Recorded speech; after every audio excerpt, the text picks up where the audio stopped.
Baltas vytis raudoname fone, tokia vėliava maždaug nuo 15 amžiaus plevėsuodavo Lietuvos didžiojoje kunigaikštystėje. Dabartinė trispalvė sukurta praėjusio amžiaus pradžioje. Jau kurį laiką verda diskusijos, ar senoji istorinė vėliava yra pakankamai vertinama. Populiariame socialinėme tinklapyje susikūrusi grupė Gražinkime Lietuvos vėliavą sutraukė net 500 sekėjų. Tačiau istorikų teigimu įteisinti ir sureikšminti istorinę vėliavą yra ne taip paprasta. Visų pirma, reikėtų surengti referendumą. Vis dėlto kai kurie istorikai sutinka, kad trispalvė ne visai tinka mūsų regionui. Heraldiškai ji yra nelabai teisinga vėliava dėl to, kad vėliavos spalvos turi atitikti heraldinės tradicijas. O mūsų heraldinės tradicijose nėra žalios. O žaliam krašte žalia spalva niekur nepadeda susirinkti kariams. Žalia spalva gali tik dykumoj padėti. Štai kodėl pas arabus ir yra. Tarkim, čia aš jau gal labai supaprastinu tą schemą, bet pas mūsų raudona spalva visam regione yra labai svarbi. Spalvos mūsų trispalviai esą buvo parinktos iš lietuvių tautinių drabužių, juostų, audinių. Nieko bendro mūsų trispalvės spalvos neturi su Afrikos spalvom.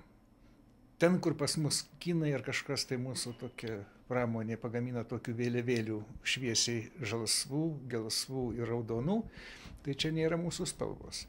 Mūsų spalvos yra visiškai kitos ir jos yra įteisintos.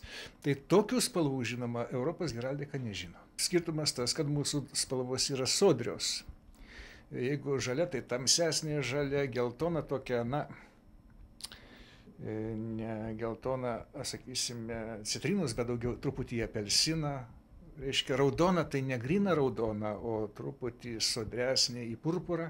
Ir geltona mūsų gal sodresnė, bet tai jau čia tik specialistas ir šiek tiek pasiteisinimų, man regis, gali tą išvyst, kad vardan šventos ramybės. Bet, kaip matom, iš keliauninkų, tai sunkiai atskiriama yra nuo Afrikos. Heraldikos komisijos pirmininko Edmundo Rimšos teigimu, juostuotos vėliavos atsirado 18 amžiaus pabaigoje per Prancūzijos revoliuciją. Prancūzijos pavyzdžių anksčiau ar vėliau pasiekė dauguma Europos valstybių. Nacionalinės vėliavos yra dažniausiai juostuotos, valstybės senosios valstybinės vėliavos yra herbinės. Jos, žinoma, sunkiau padaromas, jos jau yra kitų problemų. Dabar jau nebėra problemų, anksčiau buvo žymiai daugiau problemų. Buvo pasakyta dar 17 metais, kad mums reikia nacionalinės paprastos vėliavos, kurią galėtų pasisiūti kiekvienas pilietis.